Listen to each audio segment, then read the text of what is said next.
Hello guys, what's up? What's up? I'm here to give you guys a recap on a new episode of Dragon Quest: The Adventure of Dai, or Dragon Quest: Dai no Da'i Boken, which is on episode 23. Now, this episode right here was really slick, and I'm really looking forward to next episode, because this is where it's considered to be somewhat of a breaking point, you know? I mean, I'm just saying that maybe because I'm just reminded a lot about how the classic games usually go, so if anything else, let's just get this started. We have to it that Dai continues his fight against the Hydra, and it looks like to me he can't seem to handle it, you know? As for Pop, apparently he has used up a lot of his magic to use some kind of gravity magic spell, or some kind of spell that looks like it defeated all the dragons, but unfortunately some of them managed to stay alive or stay conscious, you know? And we see to it that Dai struggled greatly as the sword that he has ends up breaking against the Hydra, and it looks like to me he is getting wrapped around by the Hydra himself and being crushed, you know? As for Pop, he's trying to stop the two dragons from going after Leona, who's trying to help a mother and a child's mother out, but unfortunately he can't do so since he ran out of magic, or he ran out of strength, you know? Not to mention, Dai ends up activating the mark on his forehead, and he ends up defeating two of the dragons no problem. Later on, he ends up using the weapon called Dragon's Bane and managed to defeat the Hydra in using a powerful spell. When he asked the child after the fight, it looks like the child who apparently he saved is really scared of him, you know? And I can see where this is coming from. Sometimes certain power can drive a lot of fear in a lot of human beings, the way I look at it. And of course, Kilvern shows up and mocks humans for being afraid of Dai, you know, saying that you're not even human, man. The moment they saw your unhuman strength and combat ability, they all get scared and they're so selfish, even though you saved them and their homeland. And Dai ends up seeing Kilvern showing up and tells him that I'm just a little servant here and there, and I was ordered to bring a couple dragons and see what you're capable of, you know? So looks like I've done my job. And let me tell you something, the Dragon Legion commander is gonna come after your butt next, so you best be ready, you know? And Kilvern ends up leaving right away, you know? And we see to it that Dai seems to be upset about this because people are afraid of him, you know? Like, when they saw his powerful combat ability, along with, like, everything else all considered, it's really considered to be dangerous, or possibly something that's inhuman.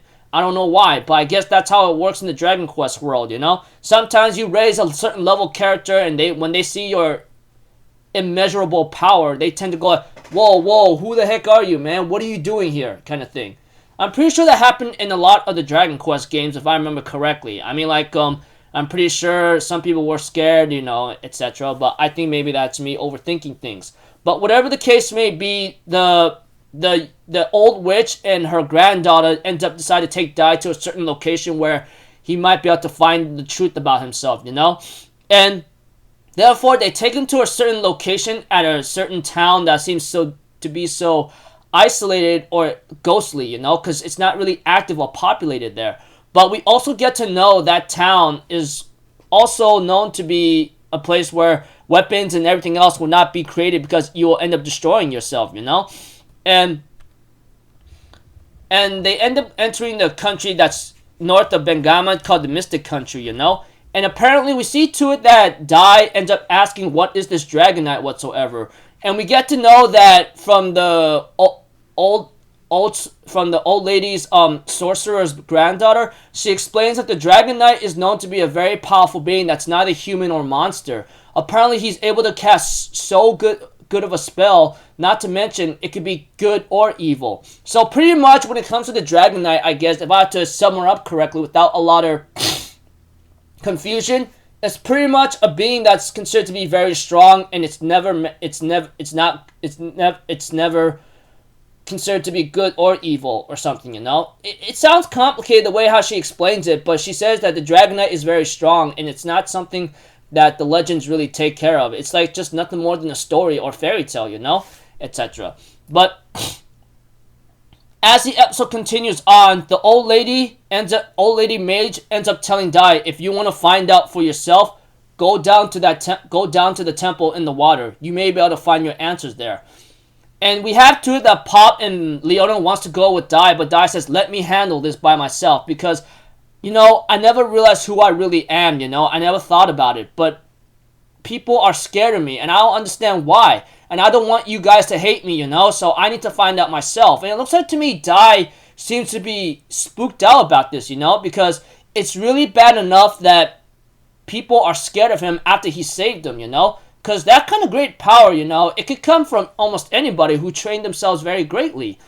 Although, like, when it comes to Dai, you know, I guess that's a different story. So Dai ends up diving into the water, and Pop cries very badly, calling Dai an idiot and saying, "It doesn't matter what you are. I don't care if you're a monster or a human being. What matters is that we spent a long time together as friends and comrades, and your actions alone determine who you are, you know?" And the way I look at Pop, man, I mean, I start to love the guy very much greatly than before. I mean, the guy looks like he's a good man at heart. No wonder why Matarev told Pop, "You need to be there for Dai," because right now, I guess this is the time where Dai needs someone who can help him out, because honestly, I mean, this is what Matarev meant, I guess, you know? If you guys remember last episode, Matarev did mention to Pop, "You need to be there for Dai." I mean, him growing up as a hero is never going to change, but as a human being and everything else as a person, he's going to need all the help he could get, you know, etc. And Dai ends up entering a temple that he found, you know, and therefore ends up entering a room where it ends up asking him, "Why are you here?" And Dai's like, "Is it true that I'm a Dragon Knight?" And it says, "Yeah, you are. The fact that you entering this temple just proves that." And Dai's like, "What is the Dragon Knight, huh? Is it a human or a monster?" It's neither. It's created by powerful beings that's known to be the god of dragons, the god of darklings, and the god of humans. And Dai ends up asking more questions every time, wondering like, how is this even possible, you know, etc. And we have to it that like that they created, before the crystal could answer the question why was the Dragon Knight created in the first place, they end up being interrupted by another one who enters the temple, which ironically is Baron, the Dragon Legion commander, you know, Baron himself, you know, and therefore ends up looking at Dai and ask him, "I want your power, and I want you to join me and serve me. I want you to help me eradicate the world of humans." And I'm like, oh my gosh, that sounds a little too extreme right there. And preview next episode, it looks like to me Dai's gonna be taking him on. But the way how it was preview, it looks like to me it's not gonna be as easy as he thought it would be, you know? Because apparently it looks like to me this guy is known to be the Dragon Master General Baron, which is the next episode, you know? It's showing how capable he really is as an experienced general and possibly as a fighter.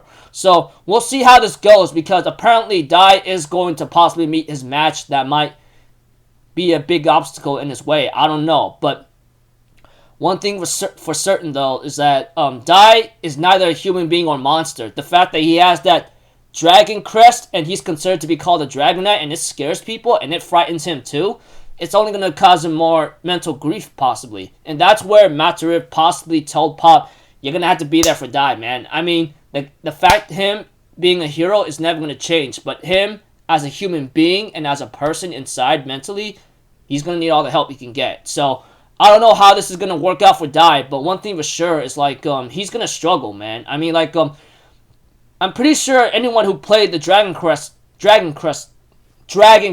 games, you know, you'll understand that these kinds of things is not something to like to scoff at, but we'll have to see. So until then, people, I'll see you guys in the next video. I'm Alphazito. Have a good day. I'll see you guys next time. All right, peace out. Bye bye. Toot toot.